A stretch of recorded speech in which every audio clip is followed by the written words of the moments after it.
jaolana ity nosy malalana ity mangataka aminao zahay Kristy fa haoreny olana esory ire fatorana zay mbola manefitranay iray amina. Faly miaraka aminao ndray am'izao conférence lehibe zao tavaraky eto ndray tsika amin'ity androany ity dia mirary ny fitahin'Andriamanitra sy ny fahasoavana ho aminao tompoko. Ny fahasoavan'Andriamanitra tokoa ane ny fiarovan'Andriamanitra zadino fa ny anjelin'Andriamanitra dia mitoby manodidina zay rehetra matahotra azy. Ry havana, ny anjelin'Andriamanitra dia mitoby manodidina zay rehetra matahotra azy. Mangataka anao ao an-trano ao, mangataka anao zay mijery sy miaino ahy tompoko. Ry havana, aoka hiverina atahotra an'Andriamanitra isika. Raha vao matahotra an'Andriamanitra ianao, tadidinao ve Joba? Tadidinao ve Joba? Navelan'Andriamanitra anisy vai ratsy Joba.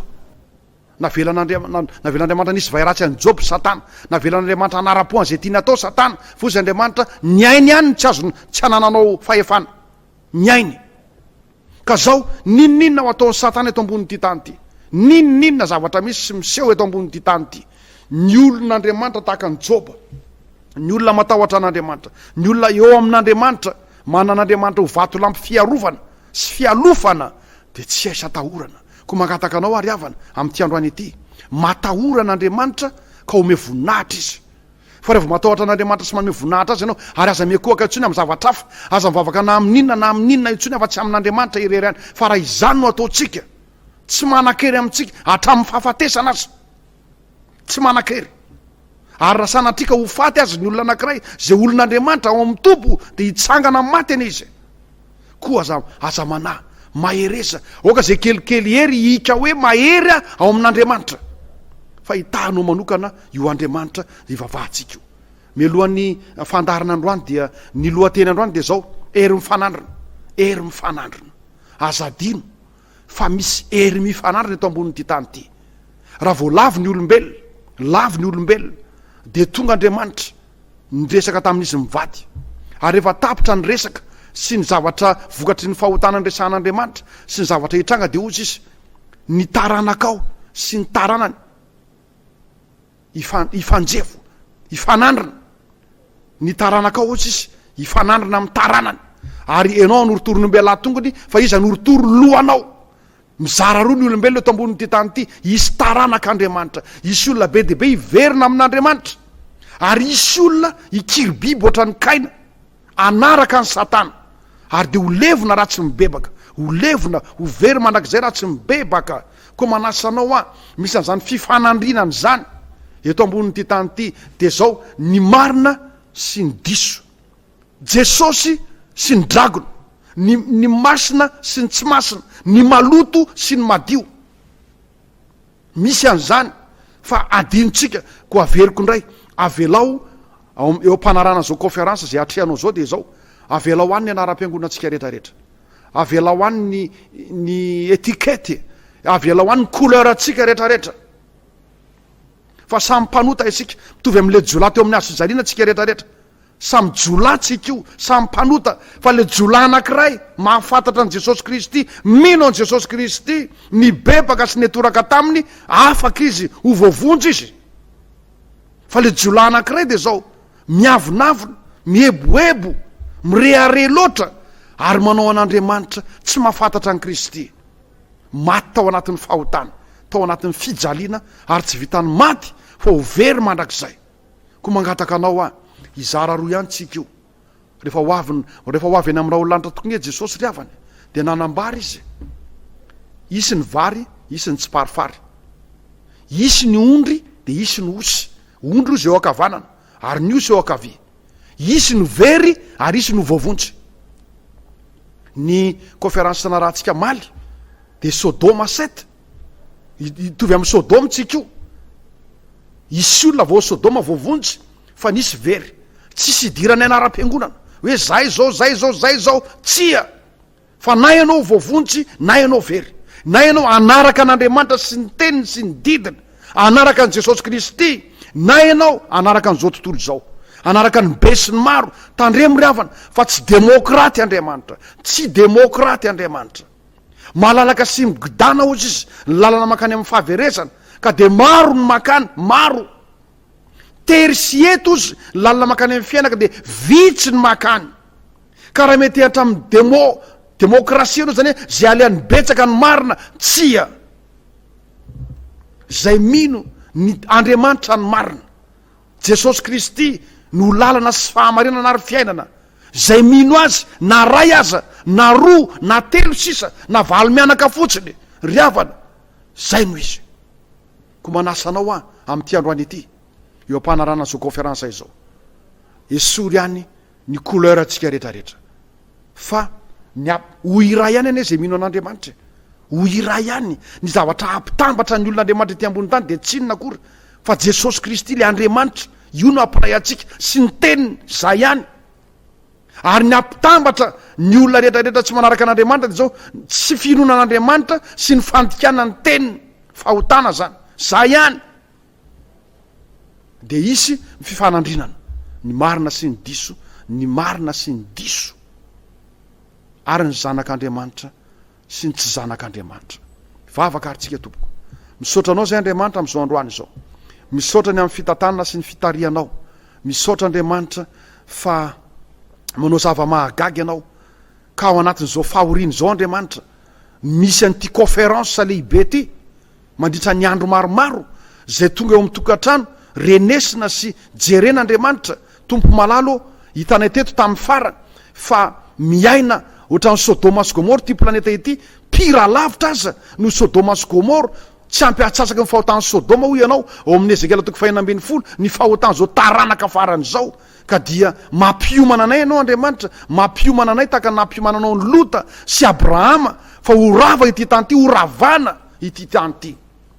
Ka de mangataka aminao Andriamanitra, ampio zahay hitraka ozy ianao hoe rehefa hitanareo zany rehetrarehetra zany de miandrandra, mibeba, mivava, mireta tory sy mivava, fa akaiky ny famonjena anareo.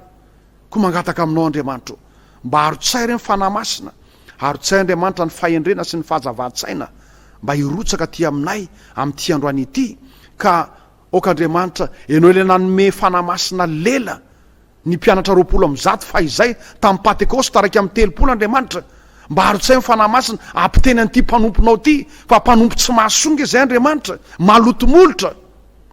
Ko mangataka aminao Andriamanitra oka ianao no hiteny, ary mangataka aminao koa zay fanamasinao aoka mba anova olona maro zao teny zao Andriamanitra, olona anaraka anao, olona hiatoraka aminao, olona hibebaka Andriamanitra.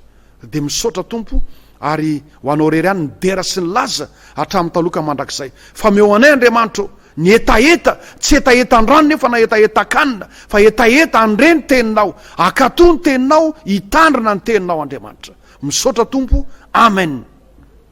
Eny ary ka dia manasanao indray zany mba ahita fifaliana sy fiadanana eo ampanarana an'izao teny zay arahantsika zao ry havana. Ndao any amin'ny fakapanatany anefritsika, rehefa namorona ny lanitra sy ny tany Andriamanitra dia vita ny lanitra sy ny tany zay rehetra eo aminy, ary indro tsara indrindro zany. De nampitandrin'Andriamanitra ny Adama sy Eva, tandremo mba hananareo fiainana mandrakizay, de minoa ny teniko arao ny teniko. Eno izy Adama, fa rehefa nandeha ny fotoana de nisy ady tany an-danitra ozy ny Apokalipsy 2:20, Apokalipsy 2:20, rehefa nandeha ny fotoana de nisy ady tany an-danitra, de Mikaela niady tamin'ny dragona, Mikaela sy ny anjeliny niady tamin'ny dragona sy ny anjeliny, ary de resy ny dragona tany an-danitra. Io dragona io de tsy iza fa Lucifer, io le atao hoe Satana ry havana, Satana io.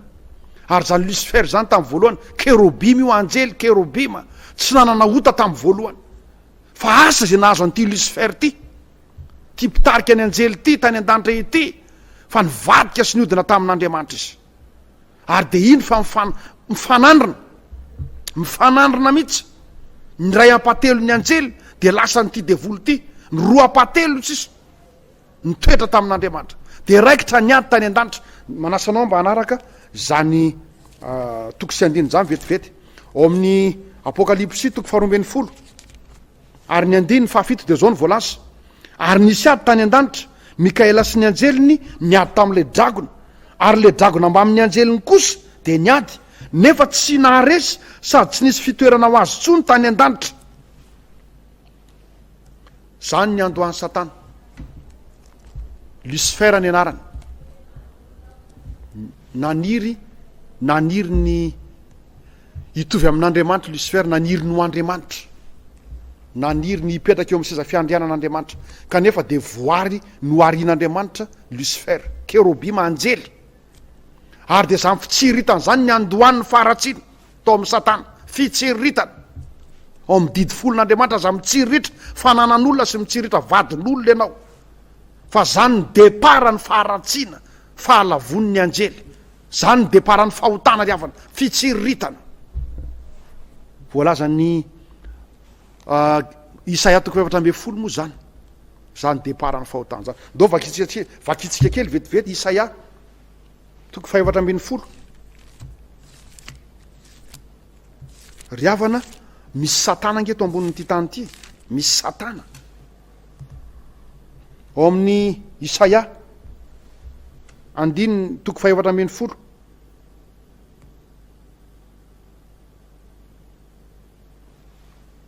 Eo amin'ny 9:12 de zao ny voalasa. Ny naingany Satana ty ny fahalavon'ny Satana de zao ny voalasa. Eo amin'ny 9:12. Ary ianao efa nanao anan-kapo hoe any an-danitra no iakarako, ary any ambonin'ny kitan'Andriamanitra no anandratako ny seza fiandrianako, de hipetraka eo tendrombohatra fivoriana ny aparany avaratra aho, hiakatra ho any ambonin'ny avonan'ny rahona ka ho tahaka ny avo indrindra. Zany ny zavatra ny andohan'ny faharatsiana, asa zay natonga an'izany tao anatin'ny sain'ny Satana, hiakatra ozy mba ho tonga pitarika sy flo, mba ho tonga mpitondra, ho tonga ny avo indrindra, mihoatra aza ny avo indrindra. Zany toetsaina tao amin'ny Satana zany nampirodana azy Satana riava. Eto de miantso manokana ny firenena eto ambonin'ny tany, tandremo ty politika ety zalahy, tandremo ty fiadavana fiadina seza tsisy farany ety, fitsiritana seza, fa ny fototra na alava ny Satana de izao politika, te ho Andriamanitra, te ho mpitondra, te ho mpitarika, te hife, te hanindry, te ho tompo ny zavatra rehetrarehetra, te ho tompo ny fahefana sy ny fanjakana sy ny rehetrarehetra. De raikitra ny ady riavana miantso ny firenena rehetra eto ambonin'ny tany ah, jereo fa ny mahatonga ny fandripahana olona be dehibe lavitra nge ny olombelona ripaky ny politika no ny ady seza, be dehibe lavitra ny olona ripaky ny ady seza no ny ripaky ty coronavirus ty misy tanana eto ambonin'ty tany ty, no ny politika sy ny ady seza tsisy farany, ampiasaina ny fitaovam-piadiana rehetrarehetra, mifamonina efa de piray firenena, piray tanindrazana, ary de tonga tanana holo ny tanàna riavana, tonga tanàna holo. Nisy ady tany an-danitra, ny eo ambadiky ny fitsiritana, ny eo ambadiky ny fanirina hitantana sy hitondra, ny eo ambadiky ny fanirina anamboninahitra sy anana vola, anapahefana riavana, fa ty olona tsy tanavanavana, ady lava tsisy farany, lolo-po tsisy fiafarany. Zany ny tao amin'ny Satana riavana. Ary rehefa resy ty Satana ty, verina amin'ny Apokalipsy 4:12 tsika, Apokalipsy 4:12. Eo amin'ny 9:7, ary nazera lay dragona, de lay menarana ela zay atao hoe devoly sy Satana, zay mamitaka an'izao tontolo zao, de nazera amin'ny tany izy, ary ny anjeliny koa niaraka nazera taminy. Rehefa resy Satana andin'ny fahasify, nazera lay dragona, lay menarana ela atao hoe devoly Satana. Rehefa resy ny dragona de nazera, tsisy toerana ho azy tsony tany an-danitra. Ary rehefa nazery Satana dia mamitaka an'izao tontolo zao. Tamin'ny Jesosy Kristy, le Mikaela voalaza eto amin'ny Apokalipsy, tamin'le Mikaela tonga nofo tety ambonin'ny tany rehefa lavy ny olombelona. De nyteny izy to anatin'ny fanoharana ny teneniny hoe manana ondry zato aho izy, manana ondry zato. Izy aminareo izy manana ondry zato ka very ny anankiray no tsy andao ny 7 ka ijery hitady an'le anankiray very. Zany ny antondiako ety ambonin'ny tany ety ozy Jesosy. Hitady an'le anankiray very tsiky zany. Tsiky zany, ty planety ty zany. Riavana, tsy isika ihany voary no arian'Andriamanitra. Ao amin'ny bokin'ny Joba no anambaran'Andriamanitra fa marobe ny voary no arian'Andriamanitra, marobe. Fa misy voary anankiray naningana tamin'ny ondry zato. Tsiky zany, tsika izany. Ary Andriamanitra ny teny hoe zanako sy ny asan'ny tanako dia adidiko ihany. Tonga tety ambonin'ny tany Andriamanitra, le namorona ny lanitra sy ny tany, tonga nofo mba hitady an'ity ondry anankiray very ity. Tady an'ity ondry anankiray very ity. Tsy mpamorona atsika fotsiny Andriamanitra, tsy mpamorona atsika Andriamanitra, fa mpamonjiko izy. Zay mahatonga ny teny hoe tsy maintsy mino an'Andriamanitra, tsy maintsy mino an Jesosy Kristy ho tompo sy mpamonjy isika vao hovonjena. Noforon'Andriamanitra isika. Ary rehefa noforon'Andriamanitra isika de nofingan'ny Satana, nofitahan'ny Satana. Ary navelan'Andriamanitra iaina isika, iaina zao toejavatra zao ahitantsika ny mahatsara an'Andriamanitra sy ny maharatsy ny fahotana, ny mahatsara ny Kristy sy ny maharatsy miaraka amin'ny Satana. Ary tsy ny olona tany an-danitra tany Andriamanitra mipetraka tany fa tonga tety ambonin'ny tany izy aneo amintsika ny hatsaran'Andriamanitra, ny hatsarany sy ny fahasoavany. Ary dehibe amin'ny olona tety ambonin'ny tany no ino an'Andriamanitra, iverina amin'Andriamanitra, atahotra an'Andriamanitra, hiala avy any amin'ny laharana any amin'ny devoly. Rehefa lavon'ny Satana moa Adama sy Eva dia ozy izy Jesosy indray mandeha, ianareo de taranaky ny devoly rainareo ka dia sitraky ny rainareo no ataonareo. Rehefa lavy ny olombelona de tonga taranaky ny devoly, tonga mpanota isika. Fa saingy tonga tety ambonin'ny tany Jesosy ny teny hoe tsy tonga hitady ny marina ozy izy, tsy tonga hitady ny marina fa hitady ny mpanota mba ho vonjena. Ary de ozy Jaona Mpanao Batista, ino ro zanak'ondron'Andriamanitra zay manaisotra amin'ny fahotany zao tontolo zao. Tonga tety ambonin'ny tany le Andriamanitra mpamorona zao tontolo zao, hitady ny le ondrony anankiray izay ny fitahan'ny Satana, ampahorian'ny Satana tsika olombelona io. Ary rehefa tonga tety ambonin'ny tany Satana, riavana, dia tonga tety ambonin'ny tany Jesosy Kristy tonga nofo, le Andriamanitra namorona atsika. De indro maty sareo toro, adiny n'Andriamanitra sy Satana le tany an-danitra fa mitranga ndray any anefitra.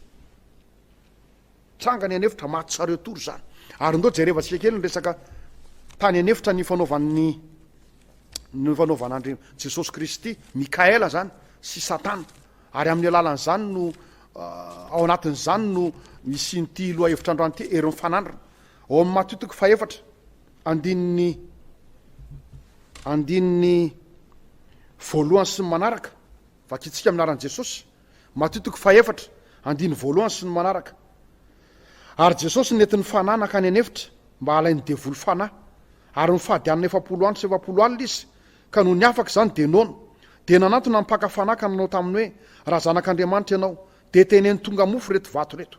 Fa izy kosa namaly Jesosy zany, fa izy kosa namaly nanao hoe voasoratra hoe tsy ny mofo ihany no veloman'ny olona fa ny teny rehetra zay aloky ny vavan'Andriamanitra. Ny fakapanahy voalohany riavana nentin'ny Satana tany anefitra teo amin'i Jesosy Kristy de ny tenda sakafo. Le fakapanahy voalohany namelezan'ny Satana ny Eva, Adama sy Eva, ny olombelona voalohany, io ny fakapanahy voalohany eo am-pelantanan'ny Satana. Ary fakapanahy tena redoutable, dangereux mihitsy. Sakafo riavana, sakafo. Teny nefa nifady any 70 andro sy 70 alina Jesosy Kristy, nona reraka de ozy Satana, fa ino ty mamony teny ty, fa maninona no manao ohatry zao ianao, teneno tonga mofo, ohatran'ny tenenao tany amin'ny Genesis hoe misy ny mazava, misy ny kitana, misy ny masoandro, misy ny trondro, teneno miteneno, apesao le mazanaka Mandriamanitra anao, apesao, teneno tonga mofo vato, fa ino ty mamony teny ty, riavana. tandremo ny sakafo, tandremo ny sakafo, fa miasa ao ambadiky ny sakafo sy ny atendakany ny satana. Raha vao tenenina ny sakafo de be dehibe ny olona allergika, be dehibe ny olona tezitra hoe efa eo ambany fahasoavantsika, tsisy idirany hoanina sy tsy hoanina intsony, tsy ryavana, tsia fakapana lehibe eo am-pelantanan'ny satana, ary andringanany olona maro ny zavatra hoanina sy tsy hoanina, ny zavatra sotroina sy tsy tokony ho sotroina, ryavana. Zao voalazan'ny Filipianina toko fahatelo, Filipianina toko fahatelo, raiso kely ny baibolinao vetivety. Filipianina toko fahatelo ary ny andininy fa 7:10 zao voalaza, andininy 7:10. Fahaverezana ny hafarany, ny kibony no andriamanina. Fahaverezana ny hafarany, ny kibony no andriamanina. Be dehibe ny olona ety ambonin'ny tany, ny kibo no andriamanina, kibo, tenda ny atendakanina. Fa ina moa ny ifandraisan'ny atendakanina? Inona ny fandraisan'ny zavatra hoanina sy ny famonjenanao? Ary inona moa ny ifandraisan'ny zavatra hoanina sy ny fahaverezanao? Inona? Ryavana, azadino fa noho ny finanana le zavatra tsy tokony hoanina nge na tonga ny Adama sy Eva lavo e. Koa ny fakapana voalohany ety ambonin'ny tany, zay eo am-pelantanan'ny satana, arma voalohany aminganan'ny olona maro de ny kibo, ny atendakanina. Ary anisan'ny fahotan'ny Sodoma sy Gomoro, fahotan'ny Sodoma sy Gomoro ny atendakanina, anisan'ny nandringanan'Andriamanitra ny Sodoma sy Gomoro ny atendakanina. Zao ny voalaza any amin'ny Ezekela toko fa 9:10. Manasanao hiverina kely any tsika.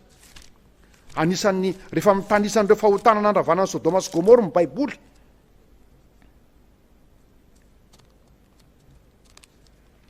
Zao ny voalaza amin'ny Ezekela toko fa 9:10 andiny fa 6:10.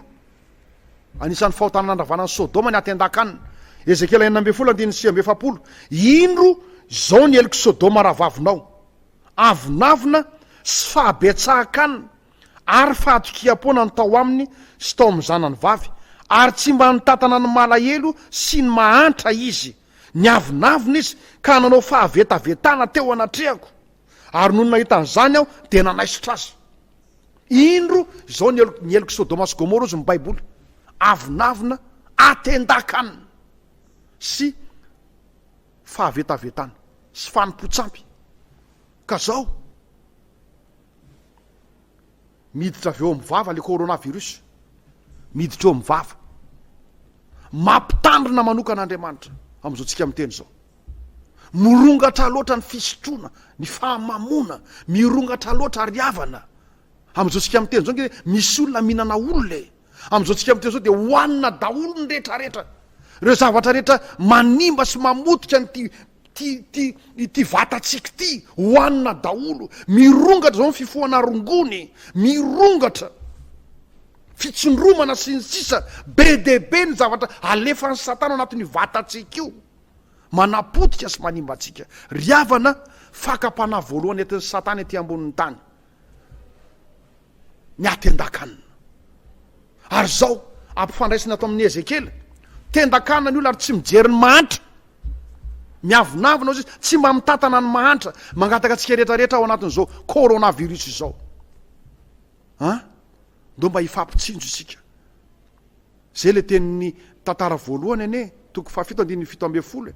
Raha ny olona natsoina amin'ny anarako izy no avy anetry tena, manasa atsika malagasy tafasaraka loatra isika, sarahan'ny politika, sarahan'ny vola, sarahan'ny avinavina, sarahan'ny rehetrarehetra sy ny atendakanina sy ndo mba hiverina, ndo hiverina am'le toe-tsaitsika, fomba atsika taloha isika. Malagasy taloha mifankaty ryavana, mifankaty, ohatran'ny mpiavana daholo ny malagasy taloha, ohatran'ny piraitrano daholo. Fa am'izao tsika miteny zao de rava ny fihavanantsika malagasy.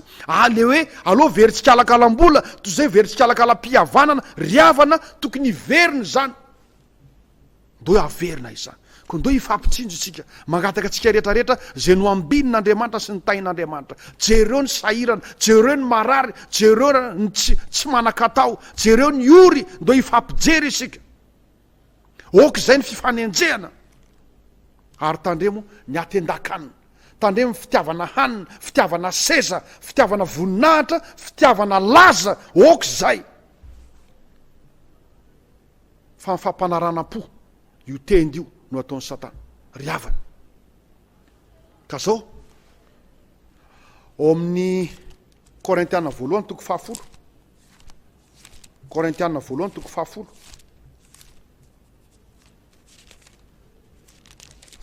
Manara loatra ao anatin'izao crise zao tsika mba hanaovantsika méditation sy réflexion ry havana. Korintiana voalohany toko 10 ary ny 7:70 dia zao ny voalaza. 7:70. Tsy mahazo misotro amin'ny kapoky ny tompo sy ny kapoky ny demonia anareo. Tsy mahazo misotro amin'ny kapoky ny tompo sy ny kapoky ny demonia anareo. Ry havana, misy kapoka, misy boisson, misy zava-pisotro an'ny demony sy an'ny tompo.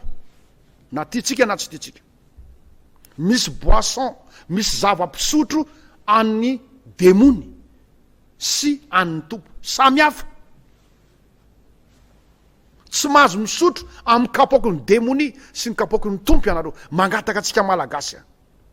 Tafa oatra loatra, tafa oatra, morongatra loatra ny fitiavana, zava-mahamamo, fifohana zavatra mahamamo. Talokeliny zao coronavirus zao dia noho ny fifohana zavatra mahadomelona, mahatonga zatovo vitsivitsy manolana ray aman-dreny ara-panahy. De tsy fantatra tsony ve hoe olon-dehibe ty, zao ty, fa zao misy kapoky ny demoni, misy zava-pisotro, misy zavatra fohany avy amin'ny demoni tafiditra ao anatsika. De mbola mitoy vaky teny eo amin'ny tapany faharoa. Tsy mahazo mihinana amin'ny latabatry ny tompo sy ny latabatry ny demoni anareo. Na tianao na tsy tianao de misy menu, misy sakafo avy amin'ny demoni. Le sakafo nomena ny Eva de tsy sakafo asain'Andriamanitra hoanina, fa sakafo eo ambony latabatry ny demoni. Demoni mihitsy ny latabatra, izy ny manolotra anao ny sakafo. De ozy ny tenin'Andriamanitra, Korintiana voalohany toko 10:2. Tsy mahazo mihinana eo amin'ny latabatry ny demoni sy latabatry ny tompo ianao. Ry havana, 80 isan-jato ny antony mahatonga ny aretina atao anatin'ity vatatsika ity dia noho ny sakafo ampidirina, sotroina, fohana atsofoka atao anatin'ity vatatsika ity. Fa maninona moa rehefa mitranga ny aretina anankiray de mandray fepetra ny mpitsabo manao hoe ty no hoaninao, ty tsy hoaninao. Fa maninona raha am'izao tsika salamy zao no manaraka ny toromarika men'Andriamanitra ka sakafo men'Andriamanitra no hoanina. Zava-pisotro eo amin'ny latabatry ny tompo no sotroina, fa tsy zavatra omeny demoni. Koa manara roatra ry havana, manara roatra le kasibosy am'izao ko ao anatin'izao coronavirus zao. Ry havana, anisan'ny fakapana lehibe anankiray, anisan'ny taova anankiray, retsim-pandre anankiray ampiasain'ny satana nampitehana antsika ty vava ity. Ka ndao araroto zao kasibosy zao, ndao filtrena daholo ny zavatra miditra ao anatintsika ao. Tamin'ny maly de nahititsika fa miditra avy any amin'ny sain'i Davida ny devoly, ka nanapotika sy natonga aretina nahafaty olona 70 tao anatin'ny 3 andro. Ry havana, adinonao ve fa naveriny fizikiny Esau ane? Esau de noho ny sakafo hoanina ray vilia monja, sakafo hoanina ray vilia, very ny fizikiny ary de very niaraka tamin'izay koa ny tsodrano lasany Jakoba. Ka be de be tsy resy lahatra fa miasa ao anatin'ny sakafo hoanina, zavatra sotroina ty devolon-doza ity. Tsy miasa mipitodrora ihany izy, miasa mihitsy amin'ny sakafo hoanina. Ka raha am'izao fepetra raisitsika zao mba tsy ho azon'ny virus no anovatsika amin'ny fiainatsika ka anaraka an'Andriamanitra dia ho vaovonjy isika. Koa noho izany mamala le fanontaniana misy hery mifanandrina ity ambon'ity tany ity, ny marina sy ny diso, ny masina sy ny tsy masina. Jesosy Kristy sy Satana, misy latabatry ny tompo de misy latabatry ny demoni. Misy kapoky ny tompo ary misy kapoky ny demoni. Fa fakapana manaraka jerevatsika, fakapana manaraka ary zay fakapana manaraka zay no amarana atsika amin'ny fotoana androany. Ao Matthieu toko 4 tonga de fakapana fahatelo, fakapana fahatelo, Matthieu toko 4 ary ny 9:5, 9:5 zao ny voalaza.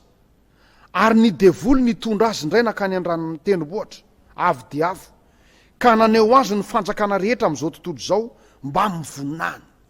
Averiko indray, ary ny devoly nitondra azy nakany tendrombohatra avy diavo ka naneo azy ny fanjakana rehetra amin'izao tontolo zao mba mivonana.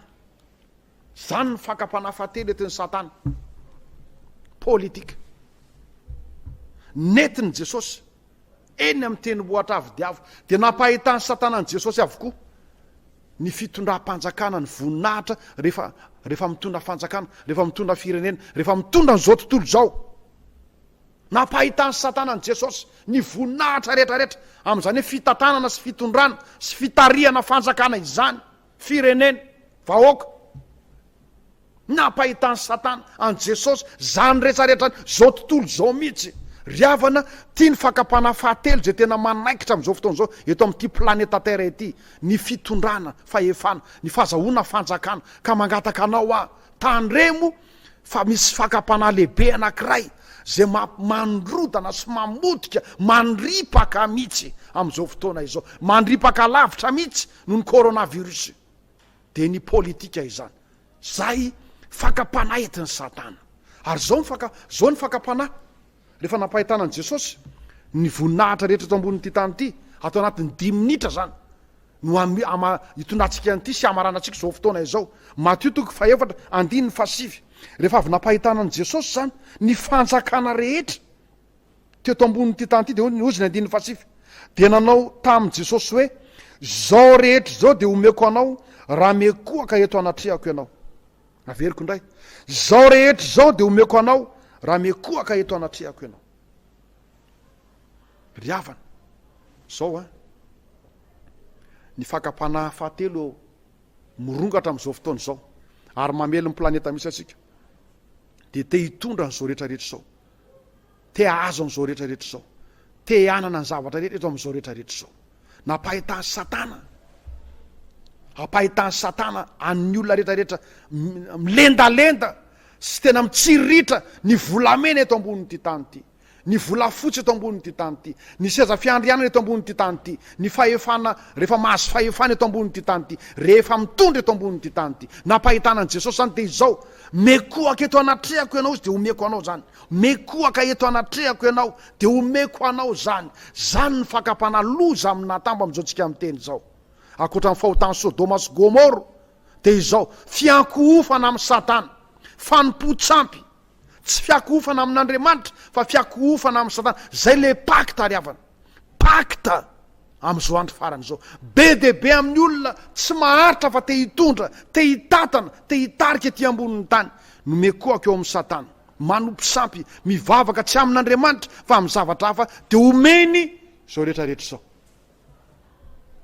Fakapana fahatelo, fiankohofana amin'ny Satana. Ka zao voalaza ny Apokalipsy 4:20, Apokalipsy 4:10, Apokalipsy 4:10, andiny faharoa de ny tapany faharoa, Apokalipsy 4:10, andiny faharoa de ny tapany faharoa. Ary le dragona manome azy hery, seza fiandrianana ary fahefana lehibe. Dragona zany hoe Satana manome azy hery, seza fiandrianana lehibe, manome zany misy etam-barotra midiny Satana amin'izao tsika miteny zao, seza sy hery ary fiandrianana. De iza nomeny azy eo amin'ny 14, ary de nekoaka teo alohan'le dragona ireo satria izy no manome fahefana. 14, ary de nekoaka teo alohan'le dragona ireo satria izy manome fahefana. Tandremo ry havana fa mifakapana fahatelo ety ambonin'ny tany zay arantirantiny Satana ary manindrona mihoatra lavitra noho ny virus dia ty fiankofana amin'ny Satana etya mba hanana fahefana. Ko miantso ny olona rehetrarehetra androany, ery mifanandrina, miasa mafy le Satana, mitsiriritra niady tamin'i Jesosy Kristy, nanohatra ny Mikaela amin'izao fotoana zao. Ka indro fa mifanohatra, indro fa miady atrano ny firenena rehetrarehetra, mpanjaka samy mpanjaka, mpitondra fanjakana sy mpitondra fanjakana, firenena samy firenena. Zay le voalaza amin'ny famantarana, isy ady any aparany any, isy fanjakana mely fanjakana, firenena mely firenena, sy ny sisa sy ny sisa. Fa inona ny dikan'izany? Te hanapahefana, te hitondra. Ry havana, teny farany de zao, Apokalipsy 4:10, fito zao ny voalaza, matahorana Andriamanitra ka ome voninahitra izy, fa tonga ny andro fitsarany ary ny tapa amin'ny faharoa mianko ofa eo an'lohany zay nanao ny lanitra sy ny tany sy ny ranomasina ary loharano. Mianko ofa eo an'lohany zay nanao ny lanitra sy ny tany sy ny ranomasina ary loharano. Mangataka ny vahoaka rehetrarehetra zay miaino any, mba tsy ekoaka intsony na amin'inona na amin'inona, tsy hivavaka intsony na amin'inona na amin'inona fa amin'Andriamanitra irery ihany. Dia hitantsika Andriamanitra, ombantsika manokana Andriamanitra. Riavana ao ambadika izao olana lehibe mahazo ny planeta izao, zany fahotana mahafaty mirongatra eto amin'ny tany zany dia tsy inona akory fa ny fiakofana amin'ny sampy amin'ny zavatra hafa ankoatran'Andriamanitra, ary ny atendakanina, fitiavana seza, fitiavana voninahitra, fitiavam-bola, fototry ny ratsy rehetrarehetra hivavaka isika. Misaotra anao zay Andriamanitra, misaotra betsaka tompo malalo, fa manao opération mihitsy ianao Andriamanitra amin'izao fotoana izao. Maranitra taka ny sabatra roa lela, maranitra taka ny lamina Andriamanitra ny teninao, ka manindrona hatrany amin'ny aty fanahy, manaisotra ny ota Andriamanitra sy ny faharatsiana sy ny sampy sy ny adalana rehetra zay mety averana tanteraka. Koa misaotra anao zay Andriamanitra, misaotra manokana amin'ity androany ity. Apio zay Andriamanitra mba ho be dehibe ny olona tahaka ny Kornelio, manam-pahefana ambony Andriamanitra, hivadika ho lasa tianao sy matahotra anao. Ho be dehibe Andriamanitra ny olona mitovy amin'ny Nebokadnezara, mety nanao fahadisoana, mety nanangana sary olona volamena iankofana, mivavaka amin'ny sampy, amin'ny volamena, amin'ny varana sy amin'ny volafotsy, amin'ny hazo sy ny vy. Andriamanitra engany ho be dehibe nitovy amin'ny Nebokadnezara, ibebaka ro resy lahatra, fa Andriamanitra no tiako ny ankofana sy vavahana. Tompo, mba atao firenena miavaka ty malagasy ty. Ta io ny mpitondra sy mipitatana eto Andriamanitra, zay mino zahay efa tarianao amin'izao fotoana izao, mahatonga zao coronavirus zao tsy manan-kery firy eto amin'ity tanina ity. Ta io izy ireo Andriamanitra, analanay amin'ireo coronavirus hafa Andriamanitra zay manenika amin'ny planeta, dia tsy inona akory fa ny fahotany Sodoma sy ny fahotany reo fahotana fakapana telo alefan'ny Satana amin'izao fotoana izao. Dia manampianay Andriamanitra, manafany amin'ny ratsy tompo, fa anao ny fanjakana sy ny hery ary ny voninahitra mandrakizay. Amen. Sedra olana ity nosy malalana ity, mangataka aminao zahay Kristy, fa ao reny olana esory ireo fatorana zay mbola manefitra anay iray amina.